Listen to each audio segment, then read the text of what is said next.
Hi everyone, Kevin here. Today we're going to learn the basics of HTML, or what stands for Hypertext Markup Language. I know that may not mean very much right now, but the thing to keep in mind is that it's the basic building block of the web. When you type in a website address like, let's say kevincookie.com, the web server sends back an HTML file to your web browser, say Google Chrome or Microsoft Edge, that tells your browser how to display the content on the page. In this video, we're going to build a very simple HTML page, and you're welcome to follow along. We'll go through this step by step. And the great thing is, you don't have to install anything. You already have all the tools that you need. We'll start with the basic HTML structure, what elements you have available. We're not going to touch CSS or cascading style sheets, which defines the look and feel of the page. We're also not going to touch on JavaScript, which allows you to make a website more interactive. We're just looking at the essentials of HTML. So if you're ready to learn about HTML, let's check this out. Here I am on my desktop, and we are going to create an HTML website directly on your computer. I happen to be running Windows, but this will work on any operating system. On my desktop, I'll right-click, and let's go down to New. At the very top of this menu, let's click on Folder, and this places a new folder on my desktop. I'll title it Kevin Cookie Company Website, and feel free to do the same if you would like to follow along. Then let's click into this folder. This opens up File Explorer. At the very top, let's click on View and then go all the way to the bottom to Show. Within this menu, we see the option for File Name Extensions. Make sure that there's a check mark next to this, and you'll see why in just a moment. Let's now click out of this menu. Let's now right-click, and within this menu, let's go to New, and then let's select Text Document.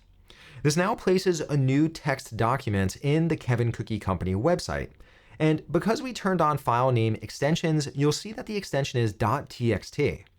Now, we want to create an HTML file. So let's select all of this, and in place of this text, let's type in index.html. Look at that. We're creating our very first HTML file. Let's now click away. And when we click away, we get a dialog telling us that we're changing the file name extension and that the file might become unusable. That sounds scary, but we know why we're changing it to .html. So let's click on Yes. And as soon as we do that, you'll now notice a logo appears next to the file name. This simply means that Windows knows what application is associated with this file. Microsoft Edge is my default browser, which is why we see the Edge logo here, but you might see the Google Chrome logo if that's your default browser. Let's now click on this file, and this opens up Microsoft Edge, or maybe it opens up Google Chrome. And look at that, we've now opened our very first HTML file. But you'll notice that there's nothing in this file. It's completely blank. And that makes sense because we haven't yet added anything to that HTML file.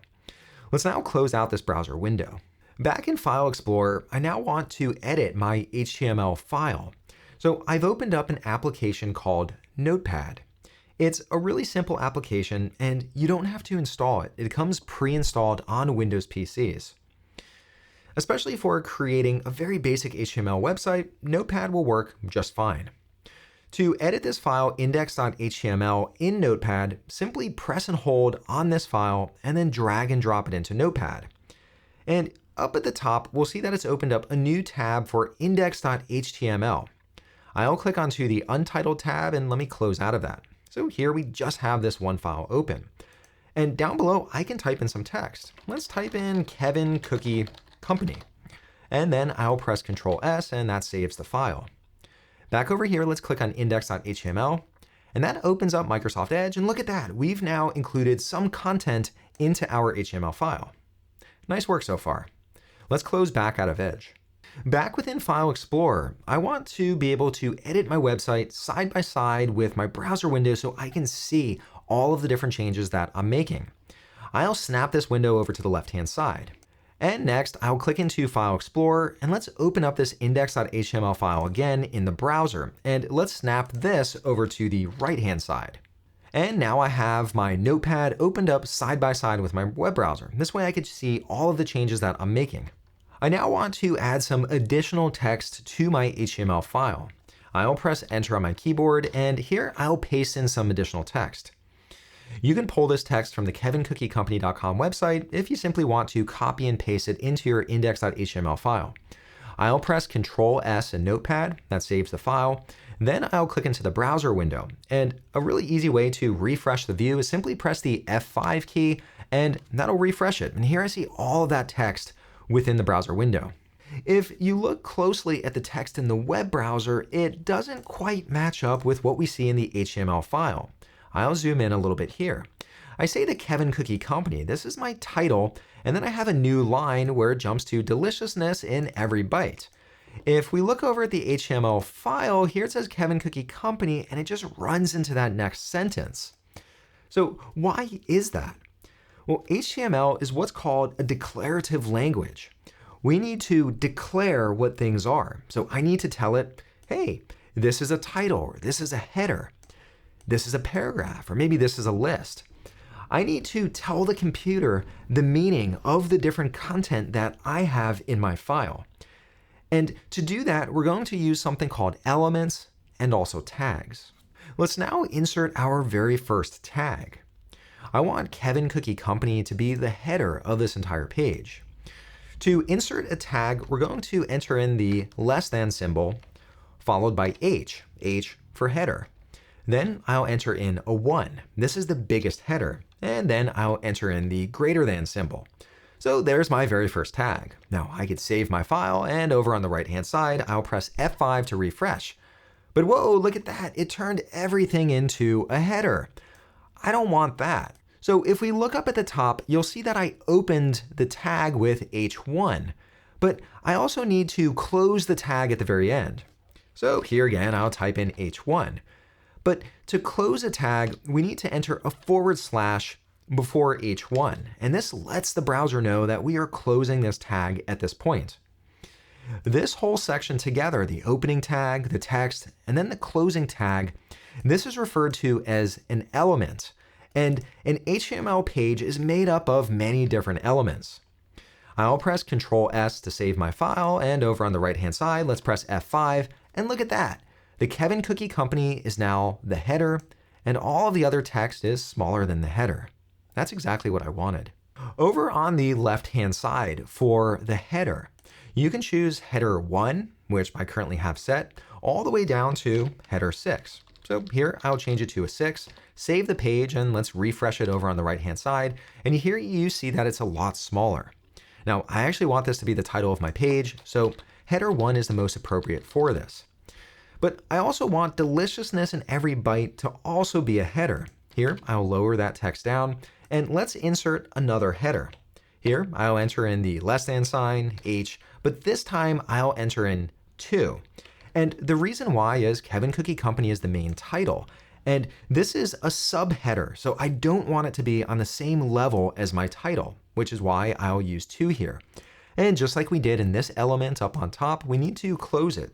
Here, I'll enter in the closing tag, I'll type in H2, and then the greater than sign, and here I have my second header. I'll save this page, and over on the right-hand side, let's refresh it. And look at that. Here I have my title, and then here I have my subheader.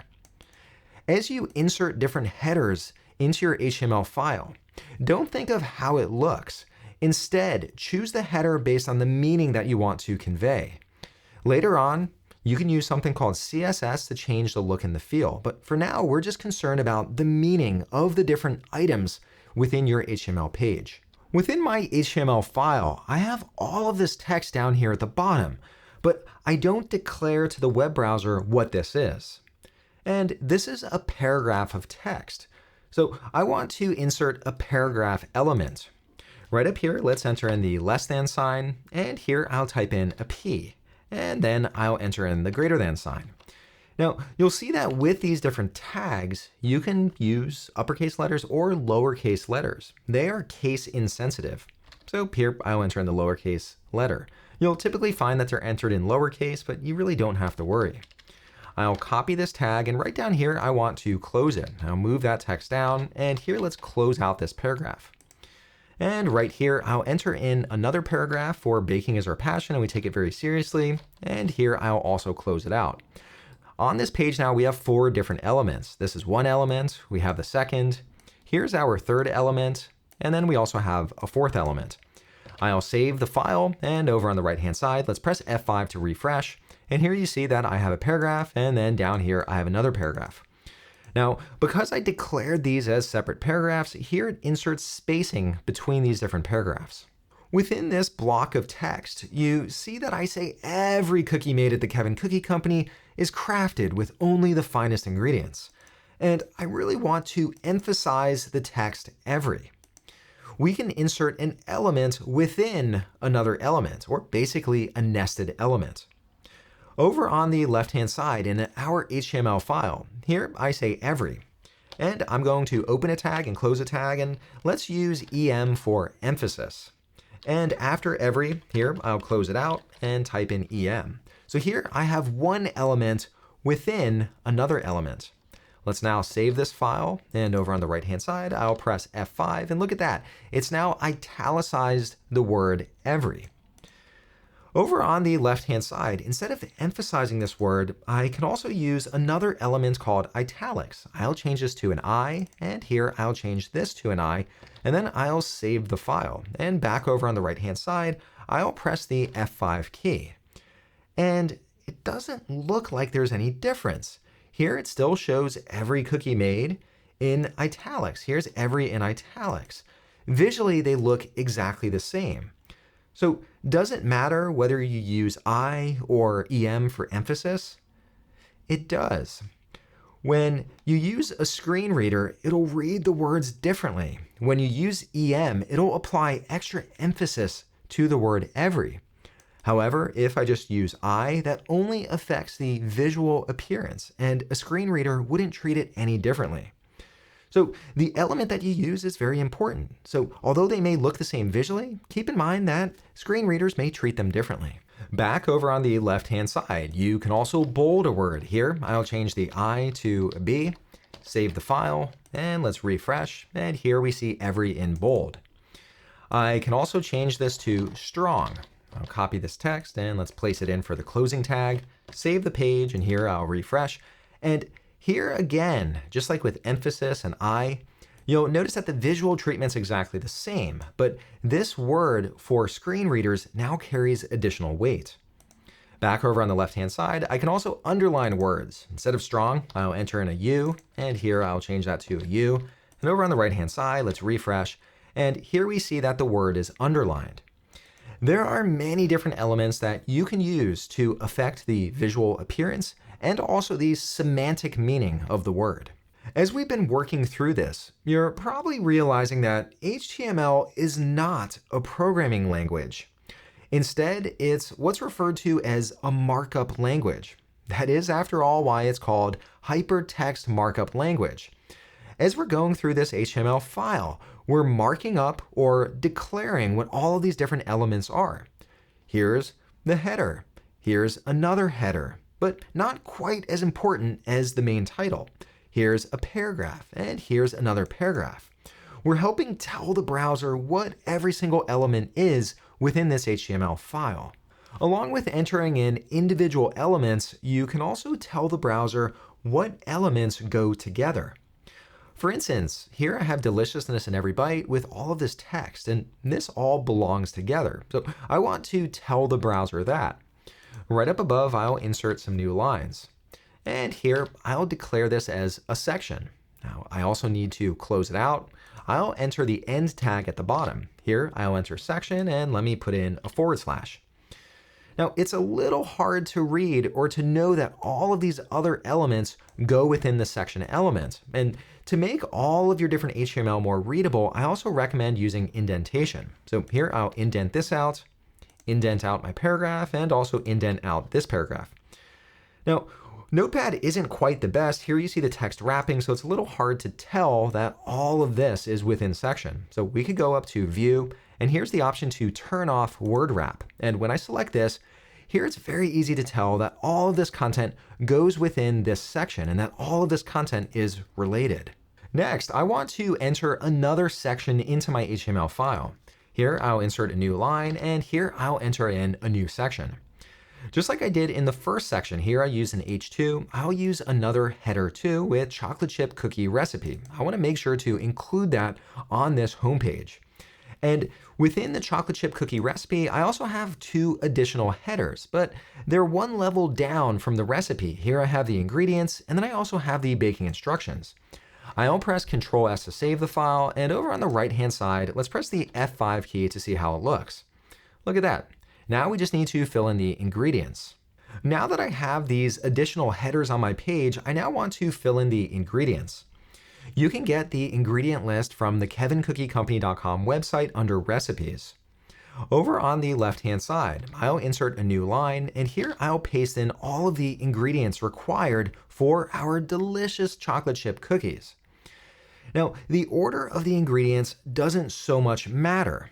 Here, I'll save the file and let's refresh. And right now, it's just one long list of all these ingredients, but I would like to show them in a bulleted list. So to include a bulleted or unordered list, we're going to use another element. Here, I'm going to open it, and we're going to enter UL, and this stands for unordered list. Now, just like we've been doing all along, we also need to close it out. Here at the very bottom, I'll enter in the closing tag and type in UL, and that closes it out. But I also need to specify or let the browser know where each list item is, or an LI. So here we're going to nest another element within the unordered list. Here, I'll open and close. We'll enter LI for list item. And here at the very end, I'll close it out. And there, that should also close the list item. I'll go through and do that for the rest of the items here. I've now added all of my different list items, and I also indented all the different items, so I know that these are all part of this list. Again, it just makes your code a little bit more readable. I'll now save the file, and over on the right-hand side, let's press F5, and here I can now see an unordered list of all the different ingredients required to make our cookies. Down below, I also want to include a list for all the different baking instructions. I copied a list of all of the baking instructions from the kevinccookiecompany.com website. And back over on the left-hand side, I'll insert a new line. I could insert a whole bunch of new lines, and I'll paste in all of the baking instructions. Now, I want this to be a list as well, but the order of all of these steps very much matters, unlike with the ingredients.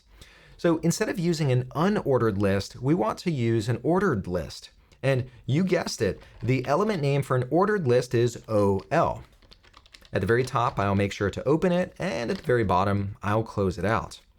And here too, just like we did with this unordered list, we need to add list items for every single step in the instructions. So here, let's open it up. I'll add a list item, and at the very end, I'll also close it out. And here too, I'll go through and do it for every single item and also apply indentation. And look at that, we now have an ordered list for all of the baking instructions. I'll press Ctrl S to save the file, and over on the right-hand side, let's press F5 to refresh. And look at that, we now have an ordered list. So what's the difference between an ordered list and an unordered list? Well, here you'll notice that we just have bullets for each one of these items, and down below we have a numbered list. So again, this implies that the order matters.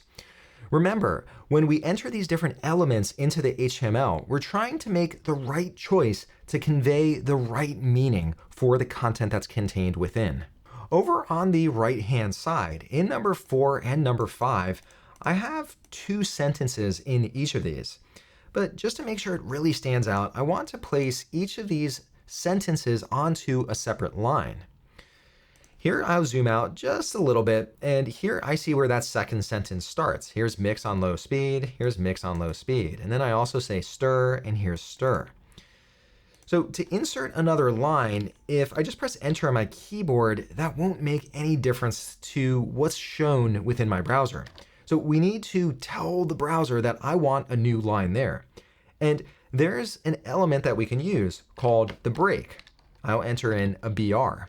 That'll tell the browser that it should insert a new line. And here too, I'll also insert a break. Now, with the break element, you don't have to close it. That's because all you need to say is break, and the browser knows exactly what it needs to do. You don't need to wrap it around the sentence. Let's now press save, and over on the right-hand side, let's refresh. And here I see that second sentence is on another line, and here that second sentence is also on another line. I think that makes it a little bit more readable. The page is coming together very nicely, but over on the left-hand side, I want to make sure that if any web developer comes in to this page in the future, that they understand that this isn't just any ordinary chocolate chip cookie recipe. This is our best-selling cookie recipe. So I want to add what's called a comment, just to add a little bit of extra clarity to this HTML page. Right underneath this header, I'll type in a comment that says this is the Kevin Cookie Company best-selling recipe. I used a less than sign, an exclamation mark, and 2 hyphens, and then 2 hyphens at the end and the greater than symbol to let the browser know that this is a comment and it shouldn't display it to a visitor coming to this page. I'll save the page, and over on the right-hand side, let's press F5. And you'll notice that that comment doesn't show up at all. It's only embedded into this HTML file, so only if you come in to edit the file can you actually see it. Now, one fun little trick over here on the HTML page in my browser, you can right-click, and there's the option at the very bottom to view the page source. You could also press Control together with U. And when you view the page source, here you can see all of the different HTML that makes up this page. And look at that. Here's that comment highlighted in green. So it's not visible on the page, but it's very much contained within the HTML file. I'll close out of the source. All in all, this page looks pretty solid, but on second thought, I don't know if it makes sense to include the chocolate chip cookie recipe directly on the home page or the index page. It probably makes sense to have a separate page that we link to from this home page. Over on the left-hand side, let's select this entire section with the chocolate chip cookie recipe. I'll highlight all of that and then press Ctrl X on my keyboard. That cuts all of that content and places it onto my clipboard. Next, let's open up File Explorer again. Back within File Explorer, I want to create another page that contains the recipe. I'll right-click with my mouse and let's go down to New. And here, let's select Text Document, just like we did with the index page. Here, I'll highlight all of this text and let's type in recipe.html and then hit Enter. Here we get that warning again. Let's click on Yes. And look at that, we now have a recipe page. Just like we did before with the index page, let's now drag and drop this file into Notepad. Now we have the index file opened up side by side with the recipe. Let's now arrange Notepad so it's side by side with the web browser window. Here I now have my recipe.html file, and I'll paste in all of the content that contains the chocolate chip cookie recipe. I'll save this file, and I'll also save the index file. And over here, let's refresh the index page. But one problem is, how do I get from this index page to my recipe page? Well, to do that, we can use what's called a link. To insert a link, over on the left-hand side on my index page, I'll insert a new line and type in some text that says, "Learn how to make our chocolate chip cookies." If I save it and refresh, we see that line of text, but it's not yet a link. There's an element that we can use to turn this into a link, and it's called the anchor element. Here, I'll open it, and let's type in an A for anchor. And I'll copy this tag, paste it at the end, and let's close it out. But still, that doesn't yet tell the browser where to send the person. So we need to insert what's called an attribute. It basically tells the anchor where to send someone. And we're going to use an attribute called href, or what stands for hypertext reference. Basically tells the browser where we should send someone. And I want the person to go to recipe.html. Here, I'll type in recipe.html, and then I'll save it. Now over on the right-hand side, let's refresh, and look at that. There we have that link underlined. And you see that my cursor changes when I hover over it.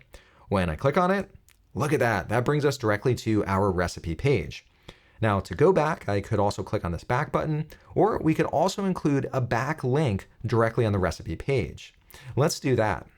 Right up on top, let's click into recipe. Back on the recipe page, at the very top, I'll insert a new line and let me paste in a link. Here, I'm using that anchor element again, and we're referring to the index.html page. And here, I'm referring to it as home. I'll save this page, let's refresh it over on the right, and now I have a link that goes back home. So I could click on home, I'm back on the home, and I could click back and forth between my different pages.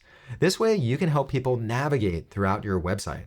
The website really has some fantastic and valuable content, but what would bring it to that next level is if we included some imagery.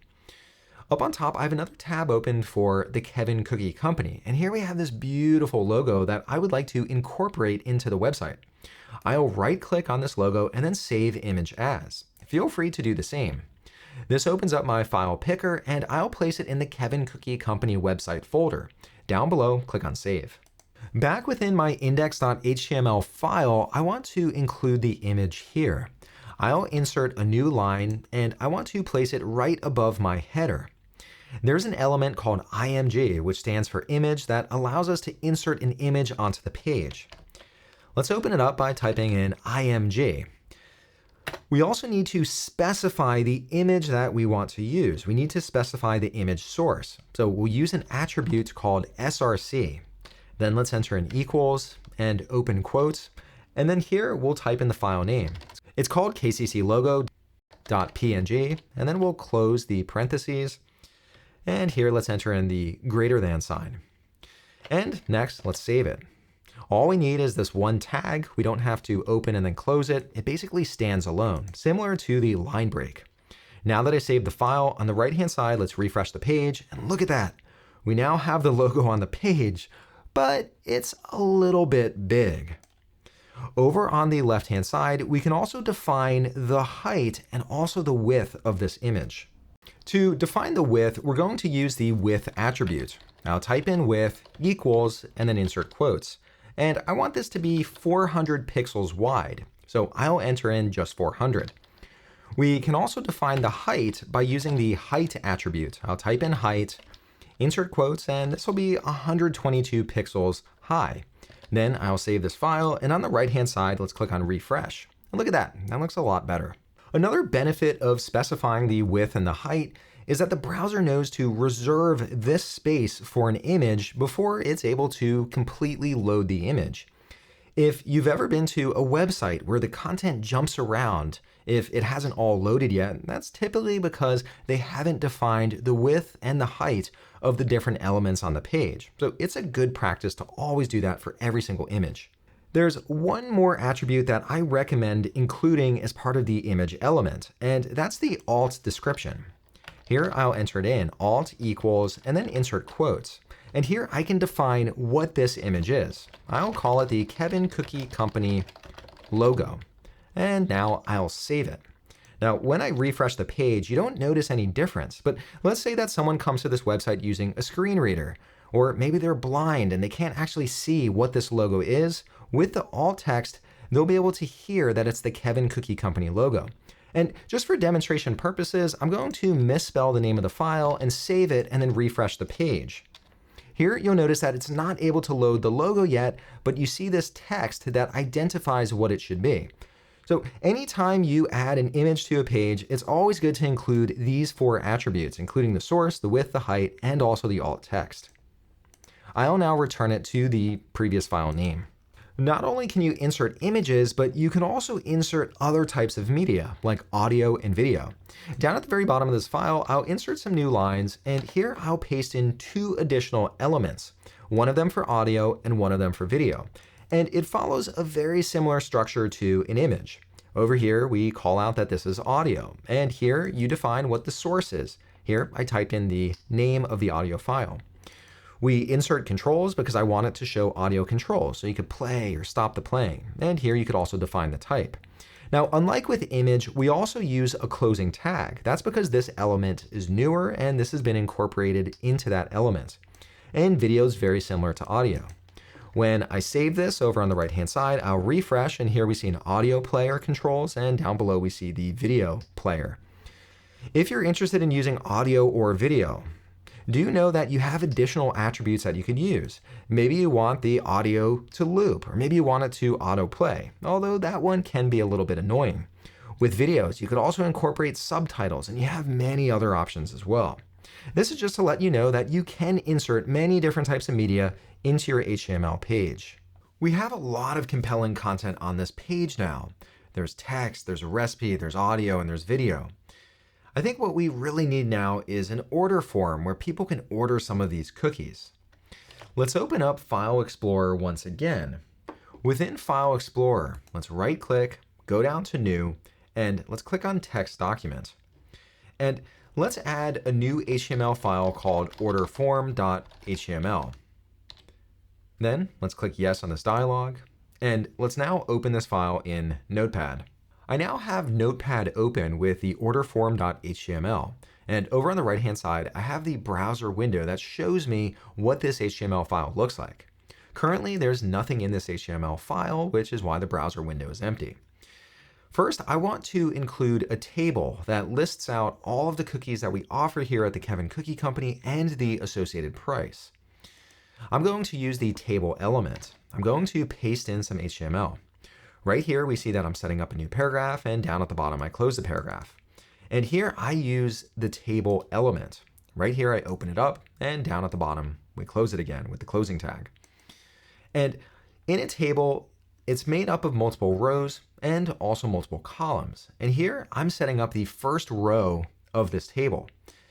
We use the element tr. This stands for table row. And down here, I close it again. So this is the first row in the table. And within this row, I have two columns, the cookie type and also the price. Now, I refer to this element as th. What does that stand for? Well, this is table header. This is letting my browser know that this is the header of the table. Down here, I then have another row in my table. So I use table row, and then here I close table row. And here too, I also have two columns, except this one is referred to as TD. So what's the difference between TD and TH? TD stands for table data. So it's not the header row. This is now where all the data within the table lives. And here I have one cookie called chocolate chip, and it costs $4.50. I'll save this file, and over on the right-hand side, let's now refresh the browser window to see what this looks like. And there I have a very basic table. Of course, when we look at the table over on the right-hand side, it's a little bit difficult to make out that this is in fact a table. Over on the left-hand side, we can add an attribute that adds a border to this table. So here, I'll type in border, and let's say equals 1. I'll save the file, and on the right-hand side, let's refresh, and now we can see a border around this table. To add additional rows, here, I'll copy this row, and let's paste it in, and maybe we also have, let's say, an oatmeal raisin cookie. So we'll say oatmeal raisin, and this one goes for $2.50. I'll save it. Over on the right-hand side, let's refresh, and here we now see another row in this table. This is a very simple view of how you can create tables. There are many more attributes you can use. You could even have certain columns span over multiple columns. So there are all sorts of different options here, but this just gives you an idea of how you can use tables to represent data just like this. Now that we've included a table listing out all of our different products and the associated price, I'd like to add a very simple form that people can use to order some of these cookies. Over on the left-hand side, I'll insert a new line, and here I'll paste in some very basic HTML to add a form. Here, I use the form element. We open it, and down at the bottom, we close it. And there are some very simple elements within here. Let me save this HTML page, and over on the right-hand side, let's refresh it to see what it looks like. Here, I have a label for the cookie type, and here we see the label show up. To the right of that, I have an input field. And here we have input name, and this adds that input field. And down below, I use the same structure for the quantity and also the delivery date. Now, instead of just using an input field for the delivery date, here I could use one of the attributes. I'll type in type equals, and let's set this to date, save and refresh, and this now adds a date picker. The browser has tremendous functionality when it comes to displaying forms via HTML. There are all sorts of different elements you can use. You could add drop-down lists, you could add password fields, you could add radio buttons, checkboxes, all sorts of different things as you build out your forms. This is more just to give you a quick tour of what's possible with forms, and especially if you want to build them out, I recommend going deeper on this topic. We've now looked at many of the different available elements within HTML, but up to this point, we haven't yet formed a proper HTML page. To do that, in Notepad, let's click back over into the index.html file. Back within the index.html file, down below, we see all of the content that's displayed on the page. But what if we want to include a title that shows up on the tab? Or what if we want to include a description for search engines? That wouldn't be visible on the page, but we still need to pass that information to the browser. And so far, we've just been focusing on the body content, but we need to structure this as a proper HTML page. At the top, let's add a few new lines and then go to the very top line. At the very top, I'm going to add an element that tells the browser that this is in fact an HTML document type. We'll type in doc type and then HTML. Next, we need to tell the browser that all of this content that appears below is in fact HTML. So we're going to use a block element to do that. Here, I'll type in HTML, and at the very bottom, let's add it again, but this time we're going to close it off. Now the browser knows that all of this content stored within is HTML. And now we want to separate this out into two separate sections. We have the head, where we can pass information that's not visually displayed on the page, and then we also have the body content. So right at the very top, I'm going to add a block element called head. I'll copy it, and down below, let's close it out. And right down here, I'll add one called body, open it, and down below, I'll close it out. Now that I've added all of those, let me apply some indentation just so everything's a little bit easier to see. I've now applied some indentation, so hopefully everything's a little bit easier to parse. Throughout this video, we've been focused on the body section of the HTML document, basically everything that's visually shown on the page. Let's now shift our focus to the head.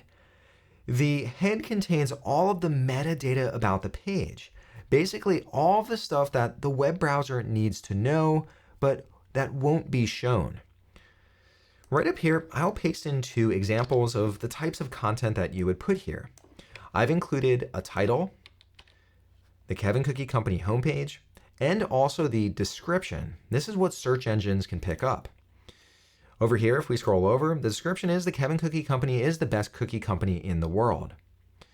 Now, if I save this right now, over on the right-hand side, I'll refresh the page, and you'll notice that none of the body has changed. But if we look at the very top, you'll now see that the tab name is titled Kevin Cookie Company Homepage. It's taking the title that I provide here. We also have a description. So let's say that search engines now index this page. They'll take this description into account. You could put lots of different things into the head. You could also include, let's say, a fav icon. You could also load various CSS, which affects the look and feel of the page. You could even load up different JavaScript that you want to use on the page. So there are lots of different items that you could put within the head of your page. Under the head, we have the body section of our page. And again, this is what we focused on for most of the video. And this is all of the content that's displayed visually on the page. Now, you might be wondering, well, when we started creating this HTML page, how is it that it worked without all of this structure in place? Well, the reason why is HTML is very resilient. Even though we didn't include HTML, the web browser assumed that this was an HTML document, so it continued to work. However, to structure an HTML page properly, I recommend using these key building blocks every single time you set up an HTML page. All right, well, thank you so much for helping with this basic HTML website for the Kevin Cookie Company. I am sure we're going to sell a lot of cookies. Of course, there are many more HTML elements and also attributes. To learn more, I've included resources down below in the description. To watch more videos like this one, please consider subscribing, and I will see you in the next video.